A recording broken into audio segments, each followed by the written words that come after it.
Marathi big boss.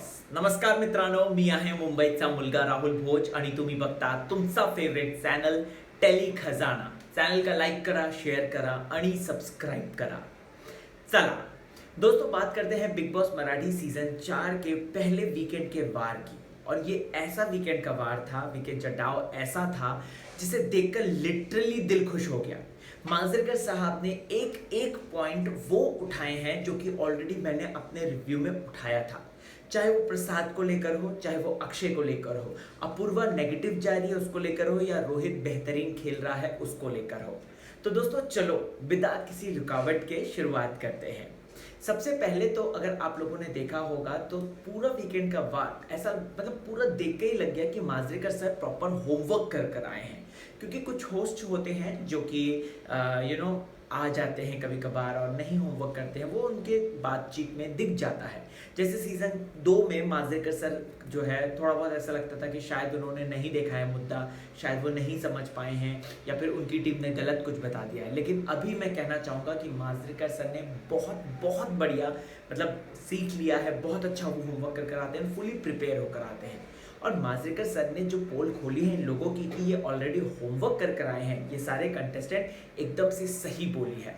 दोस्तों यहाँ पर एक एक कंटेस्टेंट, चाहे वो यशस्वी ले लीजिए, अपूर्वा ले लीजिए, अक्षय ले लीजिए, या फिर अब धीरे धीरे प्रसाद का भी मुझे ऐसा लग रहा है. क्योंकि जिस तरीके से मांजरेकर सर ने साफ बोल दिया कि तुम लोग जो है प्रॉपर होमवर्क कर आए हो, वो सरासर दोस्तों सही बात कही. और ऊपर से मुझे एक बात बताओ, अगर मांजरेकर सर जो कि जनता की आवाज़ है, जनता के रिप्रेजेंटेटिव हैं, वो अगर आपको किसी चीज़ के लिए रोकें, आपको उस बात पे ऑब्जेक्शन नहीं खड़ा करना चाहिए, आपको उस बात को सुनना चाहिए, अपने में सुधार लाना चाहिए, उसके बाद जाके इम्प्रूव करना चाहिए. और यहाँ पर अगर देखा जाए तो अपूर्वा ले लो, यशस्वी ले लो, ये लोग क्या कर रहे थे? ये लोग ऑब्जेक्शन मिलॉर्ड, ऑब्जेक्शन. जबकि हम सबको पता है, जनता ने देखा है कि उनका बिहेवियर कितना नकली, कितना फेक था. ओके, ये बात तो हमें पता है कि वीकेंड के बाद पे डांट पिटती है, और इससे पहले ही अगर आप लोग पैचअप करते हैं तो उससे अच्छा और क्या हो सकता है. अक्षय और अक्षय के प्रतिद्वंदी प्रसाद, दोनों ने पास में काम किया है, दोनों ही एक दूसरे को इन एंड आउट अच्छे तरीके से जानते हैं. अब अक्षय ये बात कहते हुए नजर आता है अपूर्वा को कि भैया अगर मैंने इसकी गर्लफ्रेंड्स के राज खोल दिए ना, किस किस के साथ ये गर्लफ्रेंड इसका रिलेशनशिप था, तो ये कहीं मुंह दिखाने लायक नहीं रहेगा. तो यहाँ पर अपूर्वा एक बात तो अच्छा कहती है कि कोई ज़रूरत नहीं भाई, ये पर्सनल बातें हैं, ये घर के बाहर की बातें हैं, घर के अंदर मत लाओ, घर के अंदर वही बात करो जो घर के अंदर रिलेटेड है. मुझे अच्छा लगा अपूर्वा का ये स्टैंड. वहीं इसके बाद दोस्तों यहाँ पर हम देखते हैं कि वीकेंड शुरू होने से पहले ही, वीकेंड चढ़ाव आने से पहले ही, अक्षय और प्रसाद दोनों के बीच में अच्छा बॉन्ड शुरू हो जाता है, दोस्ती हो जाती है. सॉरी, भूल चूक माफ़ कर दो, ऐसा हो गया वैसा हो गया. तो यहाँ पर जो प्रसाद बोलता है कि मुझे माफ़ करना कि मैं तुम्हारे पिताजी के ऊपर गया था, मुझे ऐसा नहीं करना चाहिए था, ये नहीं करना चाहिए था. और फिर उसके बाद अक्षय कहता है कि हाँ एकदम सही कह रहे हो. फिर वो मुझे अच्छा लगा सीन, और ऐसा ये भी लगा कि वीकेंड आ रहा ना, शायद इसलिए हो सकता है कि दोनों आपस में दोस्ती कर रहे हो. खैर, अब दोस्तों आगे करते हैं और बात करते हैं कि अपूर्वा की. अपूर्वा यहाँ पर किरण माने के पीछे पड़ गई है हाथों के, और जहाँ पहले वो प्रसाद को टारगेट करती थी, अब वो किरण माने को टारगेट कर रही है और कह रही है कि इसको तो मैं सबक सिखा के रहूंगी. इसने जो वो 1 2 3 चल निकल ये वाला जो किया था ना, तो इस बात को लेकर सच में यार अपूर्वा जो है काफ़ी ज़्यादा गुस्से में है. और अपूर्वा अब ऐसा लगता है कि वो किरण माने को छोड़ेगी नहीं. अब किरण माने क्या करेंगे देखना इंटरेस्टिंग रहेगा. वैसे मांजरेकर सर ने किरण माने जी के बारे में भी अच्छी खासी पोल खोल दी, जो कि मैंने आपको ऑलरेडी कल के एपिसोड के रिव्यू में बताई थी. ओके गाइस, इसके बाद मांजरेकर सर आते हैं, शुरुआत ही बहुत ही खूबसूरत तरीके से करते हैं, जहाँ पे वो रोहित और त्रिशूल दोनों को ही लेकर काफ़ी ज़्यादा एक्साइटेड होकर बोलते हैं कि तुम दोनों ने ये हफ्ता बहुत अच्छा किया. और एक्चुअल में अगर आपको मेरा रिव्यू याद होगा, मैंने बोला था कि रोहित जो है देखने में सीधा सीधा लग रहा है, लेकिन जिस तरीके से उसने जो गेम खेला है, जिस तरीके से उसने पूरा टास्क किया है, वो लाजवाब है, वो लिटरली लाजवाब है. और यहाँ पर रोहित जिस तरीके से खेल रहा है, आई एम श्योर वो आगे लंबी रेस का घोड़ा बन सकता है. और त्रिशूल भी अच्छा खेल रहा है, क्योंकि सेवक बनके उन्होंने अच्छा काम किया. अब यहाँ पर दोस्तों मांजरेकर सर खुद कन्फ्रंट करते हैं कि जब मैंने तुमको स्टेज में पहली बार देखा था रोहित, मुझे नहीं लगा था कि तुम ऐसा धमाल भी कर सकते हो. So keep it up. अब देखते हैं कि रोहित क्या आगे करेगा या नहीं करेगा, ये देखना इंटरेस्टिंग रहेगा. इसके बाद दोस्तों मांजरेकर सर सीधा यशस्वी को बोलते हैं कि भैया एक बात बताओ, तुम कितना एक्टिंग करती हो, तुम्हारी हर एक बात में एक्टिंग है, तुम ये जो आज बच्ची की एक्टिंग कर रही हो ना, तुम उसको भी अच्छी तरीके से नहीं कर पा रही हो। यशस्वी कहती है सर मैंने ऐसा कुछ नहीं किया, वो बिग बॉस वाला कितना नाटक, कितना नकली था, वो शीशे में देखने वाला कितना नकली था, और तुम पूरी कोशिश कर रही थी कि जो है तुम पूरी कोशिश कर रही थी कि भाई ऐसा हो वैसा हो, और तुम पूरे तीनों सीजन्स घोट कर पी कर आई हो, और एक्चुअल में ऐसा लग रहा था। मैंने आपको ऑलरेडी बोल दिया कि यशस्वी जो है एक्टिंग कर रही है और कुछ नहीं, और वो बहुत बचकांड हरकतें कर रही है, जो कि बच्चा बनने की कोशिश कर रही है। यहाँ पे इनडायरेक्टली नहीं, लेकिन मैं इतना कहना चाहूँगा कि शहनाज गिल को कॉपी करने की वो कोशिश कर रही है। मांजरेकर सर नहीं बोल पाए ये बात, मैं बोलता हूँ क्योंकि मैं ओपन हूँ एकदम। तो यहाँ पर ये बात क्या कहते हैं, शहनाज को कॉपी करने की थी कि बच्चा बन के, थोड़ा सा हंसी मजाक करके, इनोसेंट बन के, थोड़ा सा बेवकूफ़ बन के। तो ये बेसिकली दिखाने की वो कोशिश कर रही हैं कि मैं इस तरीके की बच्ची हूँ। लेकिन मांजरेकर सर ने बोल दिया कि जिस स्कूल की तुम स्टूडेंट हो उसका मैं प्रिंसिपल रह चुका हूँ। तो यहाँ पर मांजरेकर सर को पता है कौन एक्टिंग कर रहा है, कौन नहीं कर रहा है, कौन रियल है, कौन जेन्युइन है, कौन फेक है। ये अच्छी बात है, एटलीस्ट पता चल गया है। और अब अगर इन लोगों ने अपने आप को नहीं सुधारा तो यशस्वी की इमेज भी वैसी ही जाएगी।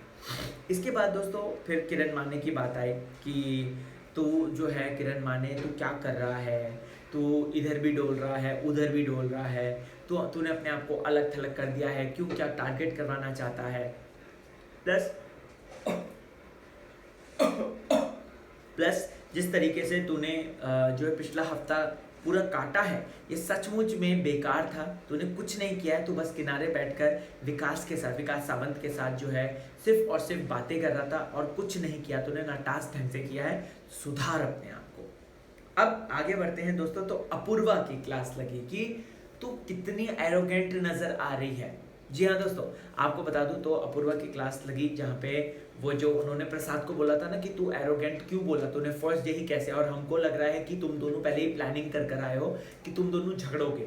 फिर क्यों कहते हैं वो, क्योंकि नॉमिनेशन की बात आती है तो जब बारी आती है प्रसाद की तो प्रसाद तुझको नॉमिनेट नहीं करता है। यही सबसे बड़ा क्वेश्चन आता है कि जिसके साथ इतना गलत किया तो उसके साथ तो कैसे कर सकती है। तो यहाँ पर वो फिर अगेन, नहीं सर ऐसा नहीं है, सर ऐसा था, और वो मेरे को गलत तरीके से बोल रहा था कि मैं यहाँ पर शो जीतने आया हूँ, मैं ये सब करने थोड़ी ना आया हूँ, तो मुझे गुस्सा आ गया। तो मुझे ऐसा लगता है अपूर्वा को थोड़ा सा मांजरेकर सर जो फीडबैक दे रहे हैं तो चुपचाप सुनना चाहिए, क्योंकि मांजरेकर सर जनता की आवाज़ है, और जनता जो बाहर से देख कर आई है उसी को लेकर ही मांजरेकर सर ने पॉइंट्स बनाए हैं और वो यहाँ पर डिस्कस कर रहे हैं। तो आई रियली अप्रिशिएट दैट कि इस तरीके से चीज़ें हो रही हैं। अब यहाँ पर दोस्तों प्रसाद को भी कहा जाता है, जहाँ पे प्रसाद को बोलते हैं कि प्रसाद इससे तो मैं बाद में बात करूँगा, लेकिन तू बता कि क्या तुम लोग पहले से ही बाहर से डिसाइड करके आए हो क्या कि तुम लोगों को इस तरीके से लड़ना है। जिस पर वो कह रहे हैं कि नहीं सर ऐसा कुछ नहीं है। मुझे ऐसा लगता है ना कि इस बार सभी ये होमवर्क कर आए हैं। जब आप बिग बॉस बिना होमवर्क के जाते हैं आप विनर बनते हैं। For an example Siddharth, for an example Megha Dhade, या फिर विशाल निकम, या फिर आप शिव ठाकरे। तो ये वो बड़े बड़े नाम हैं जो कि बिग बॉस को अपने दम पर जीत कर आए हैं, और ये लोग प्रिपेयर नहीं, ये उसी मोमेंट पे जिए थे, उसी मोमेंट को उन्होंने एंजॉय किया था, इसलिए वो जीते हैं। लेकिन ये यहाँ पर 100 होमवर्क कर आए हैं। तो मुझे ऐसा लगता है कि भैया ये होमवर्क बंद करो, बेटर है काम पे फोकस करो, बिग बॉस पे कंटेंट दो। अब दोस्तों इसके बाद यहाँ पर जो है निखिल डॉक्टर को बोला जा रहा है कि तू तो एकदम ठंडा है, तेरे पास अच्छा ओपिनियन था, मैं अगर तेरी जगह होता तो मैं 2-1 से जो है रिजल्ट लेता, ठीक है, लेकिन तू यहाँ पे तूने तो सारी चीज़ें छोड़ दी, तूने तो 3-0, तू अपनी टीम के लिए तो खेल। और देखो निखिल के लिए स्लो मोशन नाम रख दिया है। मुझे याद है माधव देव चक्के के लिए भी स्लो मोशन ही, मंदबुद्धि, इस तरीके से ही बात रखी थी, और वो पूरे सीजन उनके साथ वो हॉन्ट कर रहा था। तो ऐसे में यहाँ पर अगर निखिल को इम्प्रूव करना है तभी उसके मन से ये टैग हटेगा, अदरवाइज मैं कहता हूँ लिखकर कि ये स्लो मोशन ही कहलाए जाएंगे। वहीं यहाँ पर किरण माने को भी कहा गया कि वो कौन सा कोरियोग्राफर है, ना उसको कोरियोग्राफी आती है ना उसको डांस का डी आता है, तुम उसकी बात मान रहे हो, ऐसा कैसे भाई, राइट। तो यहाँ पर निखिल डॉक्टर को समझाया है, अच्छी बात है कि वो समझ गया होगा, आई एम श्योर, और उसके बाद अब वो कार्रवाई करेगा तो अच्छी ही करेगा। किरण माने को अगेन डांटा जाता है कि तुम जो है तुम कोई कोरियोग्राफर तो नहीं हो, तुम कुछ तो नहीं हो, फिर भी तुम क्या कर रहे हो ये। बात आती है अक्षय की। अक्षय की बात आती है तो ये बात मैंने ऑलरेडी बोल दिया है कि अक्षय जो है वो अपूर्वा का एक